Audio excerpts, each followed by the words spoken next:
What if I told you that being a quote unquote nice person is ruining your life? As a matter of fact, what if I told you that being a good person is the reason why you are miserable? Now, you've spent a lifetime getting to know everybody's needs, getting to know what they want from you, how they want you to act. You have mastered the art of people pleasing. I will please you in return for you to view me at the very least as a good person. And the moment you feel as if you are breaking away from somebody's good graces, you are willing to do just about anything. You will self sacrifice. You will put yourself at the altar. You will hang yourself on that cross in order for somebody to deem you as worthy of their love, at the very least, worthy of their admiration, or worthy of a little pat on the back, a gold star on the forehead, a good job and a well done, while neglecting yourself in that entire process. What if I told you that the reason why you are suffering right now is not because of something external, it's not because of what's not happening, but it's because of everything that you are not doing for you. It's because you have lost who you were in the finding of everybody else's needs and the fixing of everybody else's problems.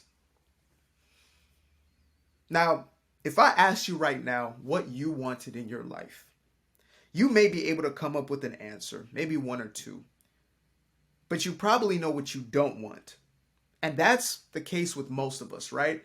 We have an image of the things we don't want, and so we continue to attract those very things. We stay in a state of fear. I don't want to be rejected. I don't want to be abandoned. I don't want to be neglected. I don't want people to forget. I don't want people to hurt me. I don't want people to, I don't want to be broke. I don't want to be poor. But what if I ask you, what is it that you do want? What do you aspire towards? I am almost certain that you maybe will have one answer, but in most cases, you will have none.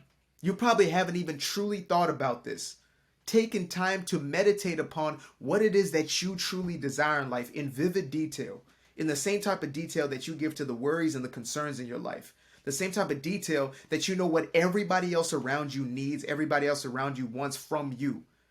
When's the last time you asked yourself that question? Now, if this is bringing up something or triggering you in some way, then good, I got you in the perfect place, because every trigger is a response mechanism to the wounds that we have not yet faced or are not willing to completely go through the healing process of. So, you find yourself wanting to be a good person in people's eyes. I found myself wanting to be seen as a good person. I was raised in a fundamentalist Christian household where the only way you were valid, the only way that God would accept you, is if you sacrifice yourself. I was told that I was broken from the time that I was an infant. Pure, innocent child, but the first message I get is you're fallen. You are a human, therefore you are a fallen being. You are unworthy, you're worse than a worm. And the only way you can get back in the good graces with your own creator is, guess what? You got to accept these rules. You got to accept this person. You got to follow this religious doctrine. You got to follow this path, or else you are not enough. And so that messaging led to me seeking that external validation, that sense of self-worth from everybody and anything else besides myself. I went out of my way to try to create this perception, this image, this mirage of a good person, when internally I felt terrible. I felt retrograde. I felt like the worst person on the planet for any little thing that I did. I was so hard on myself for every single mistake that I made. Every little shortcoming or perceived shortcoming was the worst attribute that anybody could have had, because again, it was just a reflection of I'm not worthy, I'm broken, I'm not deserving. That programming that was fed into me since I was a youth. Now, I'm not here blaming mama and daddy. I'm not here to play the blame game with anybody, to be honest with you. What I am here to do is shed light on the truth, because I know that the truth is going to set you free. It's going to hurt like a mug. It's going to do a number on you. You're going to feel some type of way, but eventually the truth will eventually set you free. Eventually. It will set you free. At a certain point in time, if you accept it, if you swallow the bitter truth, it will be a sweet reality for every single one of us. But that truth is, your quote unquote niceness is destroying your life. And I don't mean that as an exaggeration. If you listen to the Gabor Matés, Dr. Gabor Matés of the world, right?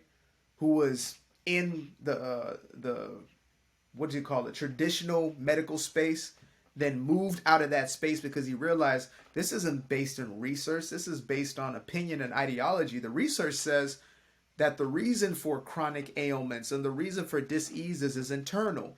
It's not to do with body parts. It's not to do with the flawedness in the human system. The human body is always going towards health. The reason why people are getting chronic illnesses, why 75% of autoimmune diseases are with women, is because there is unhealed traumas, unhealed wound, unexpressed emotion that is trapped within the body.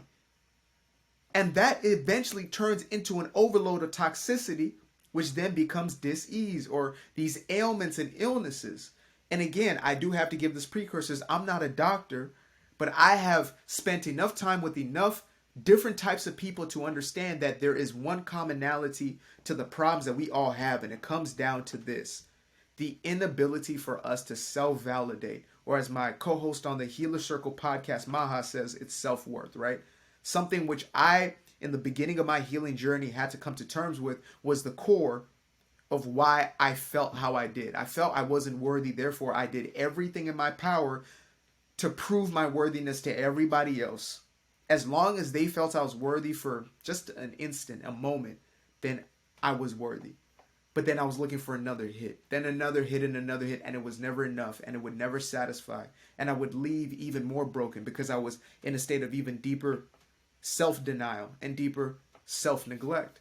And so I taught to you right here to say this: the purpose of this message is not to leave you in shambles. It's not to leave you in just the awareness of what's going on, but to truly answer to that call that is going on within you, to drop these desires, these needs, these wants to be perceived by others as good. Another person's perception of you is not what makes you who you are, right? You are good to a person when you're doing something for them. You're a saint when you're doing something for them. But as soon as you start doing for yourself, all of a sudden you're the devil. Think about that. When you do for them, you are a saint. When you do for self, you're a sinner. And that is the perception that we're basing our entire life off of. So we're wanting to be the saint in people's eyes. We want to be a quote unquote good person. And all the while we're neglecting ourselves. All the while we're abandoning ourselves. All the while we don't even know who we are. And so I say, is the trade-off worth it? Is it worth it to be seen by certain people a certain way? To leave your dreams, your visions, your ambitions for life to waste? I don't think so. Not for me. So if you are in that space right now, I'm putting together a coaching program. And before you even enter, I want to make sure that just about everybody watches the webinar that goes before that to truly see if this is something that is resonant to you exactly where you are. I'm not interested in people who are interested. I only want those who are committed within this program, because it takes a full commitment. You got to burn the boats behind you, and you got to take the island. That's the only way it's going to work. So for anybody who is in that space, not interested but truly committed, I'm going to leave a early access link to the webinar under this video. At least in a day or 2 days after launching this, I'm going to leave that link under to make sure you can access. If you don't see the link, just message me and say, hey, please send me the link. Like, let me know in the comment section, send me that link to the webinar. I'll send you the webinar, watch through it. Then it will lead you to booking a call. And on that call, we will see if we're truly a match for each other at this very moment in time, which I believe we are. There's no coincidence in this universe, known and unknown. So therefore, I believe you're here for a reason, because there's a season change that's taking place in your life. You're shifting consciousness. You're shifting who you are from the inside. Allow it to express itself on the outside. We all have to do this work. I appreciate you for watching this. Make sure to subscribe to the channel. Make sure to like this video and to share it with those people that you love, you care about, or even those people you just think, man, they need this message as much as I needed this message. Appreciate you. Peace.